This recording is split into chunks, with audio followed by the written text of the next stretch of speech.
Hello. In this film we're going to look at the Library Presents sound equipment, or PA kit as it is sometimes called. When this arrives at your venue or library, it will come in two bags, one of which contains the speakers and one of which contains all the stands that we will use. You may also find that it is useful to have an extension cable on hand because you'll need to plug this equipment in. When you open the main bag, you'll find speaker cables and the two speakers, one of which has all the controls on that we'll come to later. In the front pouch of the main bag, you'll find the microphone cable, the power lead, and the little pouch that contains a microphone. In the other bag, we have our microphone stand,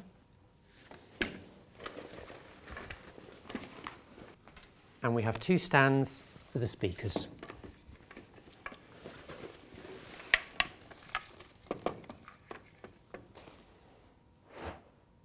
We'll start by looking at just one speaker. Now, sometimes when you're using these speakers in the library, you may find that if you've got a nice stable piece of furniture, putting the speaker on top of it is enough to allow the sound to go out to the audience. The main thing is not to have it on the ground, because then you'll be losing your sound into the feet of the people watching.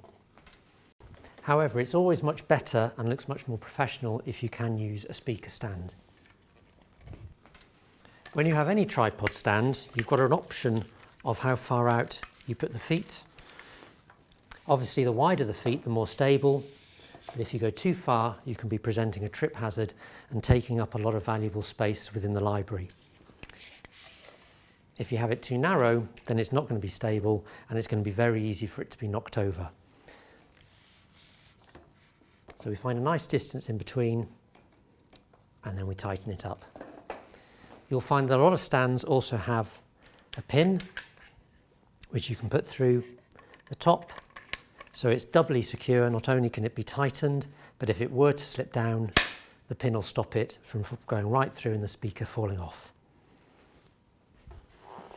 To put the speaker onto the stand, there is a hole in the bottom of the speaker, and that fits onto the stand. You might need two people to help with this job, one person to lower the speaker on whilst another person guides it onto the stand. And then there's a grey tab which, if you pull down, locks it onto the stand.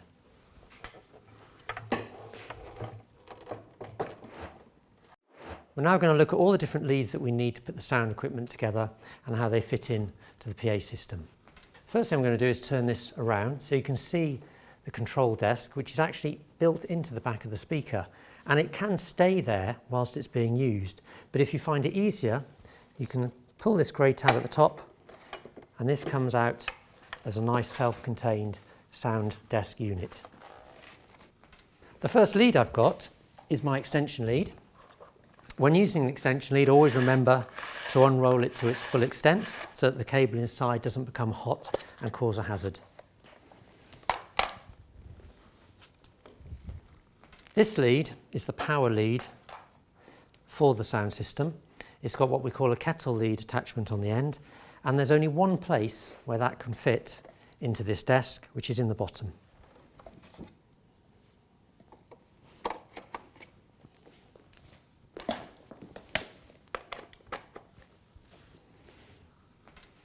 This lead is the lead that connects our desk to our speaker.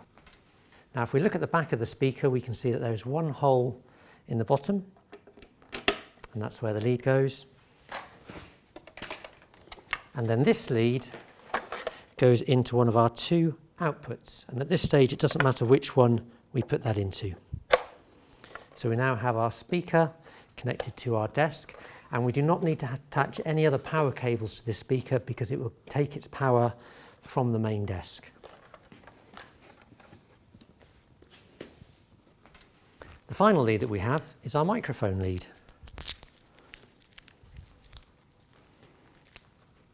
The end of the lead that has the 3 pins goes into the top left corner of our sound desk. And the end that has the 3 holes goes into the bottom of the microphone.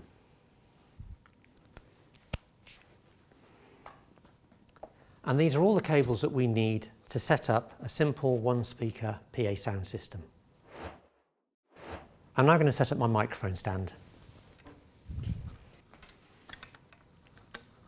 You open up the base, you untighten the bottom to fully extend the main rod.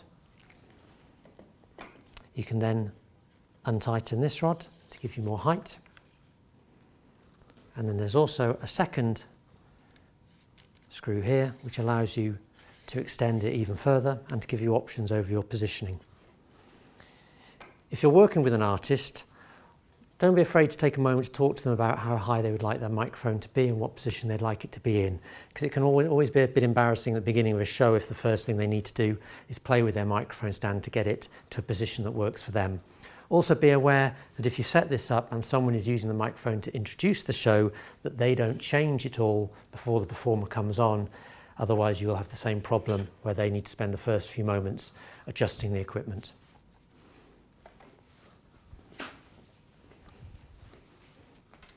The microphone sits in the top of the stand, like so. Now, one of the things that can be scary about any piece of sound equipment or lighting equipment is you get a lot of dials. But actually, with this piece of equipment, we only need to use the first row of controls here.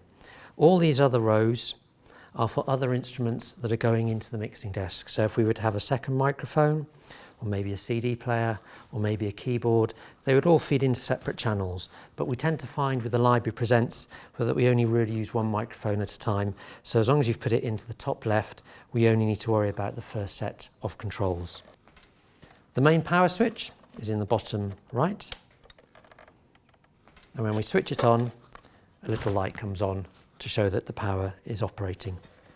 We should then have sound coming through our microphone. So if I turn the speaker around, 1, 2, 3, 4, we get the sound coming out of the speaker. If we need to adjust the volume, we have 2 places where we can do that. There's a volume control for the individual channel, or there's a master volume in the bottom left corner. And for the most part, they should be the only 2 dials that you need to use. So from this point on, we are ready to go with our PA system. Hello, welcome to the Library Presents. Now, if you're working with an artist, as well as helping them get the right position for the microphone, don't be afraid to spend a moment helping them with the sound. They'll find that really useful. Also, if they're doing a show and it gets to the interval and to you the sound feels a bit loud or a bit quiet, again, don't feel afraid to mention that to the artist and help them adjust the levels. They will be very, very grateful because most of them will travel without a technician of their own. Something that you always need to remember when setting up sound equipment is to always have your microphone behind the line of your speakers. The reason being that if you have the microphone in front of the speakers, the sound coming out of the speaker will go into the microphone, back through the speaker, loop round into the microphone and cause what we call feedback, which is that horrible sound you sometimes get at events. And we don't want that happening with the Library Presents. So the ways to solve this problem: in the first instance, you can simply angle your speakers away from the microphone, not have the microphone and the speakers too close together, and most importantly of all, just move your microphone back so that it is behind the back of the speakers. And then we should be able to talk without there being any feedback problems at all. We then need to connect the speaker to the mixing desk, and this is what our other lead is for. Now with this speaker we only have one socket where we can put something in, so that's where our lead goes in. And then we take this across to the desk, and this one goes in the other red socket in the bottom corner. When we now talk, 1, 2, 3, you'll hear it's much louder because we have our sound coming out of both speakers. Now that we've finished setting our speakers up, I'm going to put the desk back into the back of the first speaker, click it in nice and tight. That now means that we can move this chair if we need to, and save on space, and we can still operate these controls to change the volume quite easily from the back of this speaker. Now that we know our sound system is fully operational, we just need to tidy everything up a little bit to make it nice and safe so it doesn't cause any hazards for the public or indeed the performer. I've now tidied some things away to make for a much safer performance space. You may have noticed that one of the leads for the speakers was much longer than the other one. The reason being is that one speaker will stay very close to the mixing desk and the other one will be much further away. The long leads allows us to run the lead from the speaker right round behind the curtain, right to the far side of the performance space, so it's not going to cause any trip hazard in the middle of the performance area. The final thing we do is that with most of the equipment that you will get for the Library Presents, it will come with gaffer tape, and you can use this to tape down some of the cables. When using gaffer tape, you don't need scissors, it just tears naturally very easily across. So we can put individual pieces of gaffer tape across our cables to make them safe and secure. Before you tape down your cables, it's always worth checking that the leads are in the right places and you've got adequate slack. The reason being is you don't want to tape it all down and then you find out that your artist requires extra length on their microphone lead, in which case you'll have to take it all up again, which can cause a lot of problems and take a lot of extra time. When it comes to packing up your sound equipment, the first thing you need to do is turn off the power, not just on the mixing desk, but on the electricity source as well at the plug. One of the reasons for doing this is a very simple reason, that you don't want your microphone to still be active whilst you're packing down the show, because the audience won't want to be hearing your private conversations whilst they're leaving the venue. The other reason is you obviously want to cut off the electricity should there be any problems with any of the cables.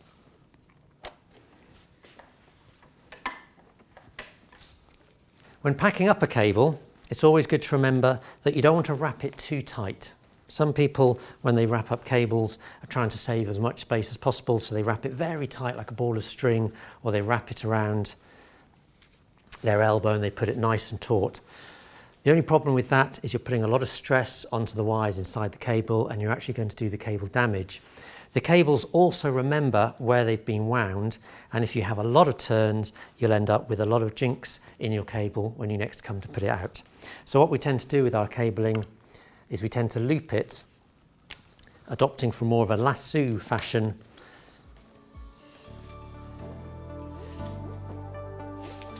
So it is loosely wound, so it's not going to damage the cable inside, and that next time we come to use it, it's easy just to let it drop out and we've got a nice, neat, straight cable to use next time.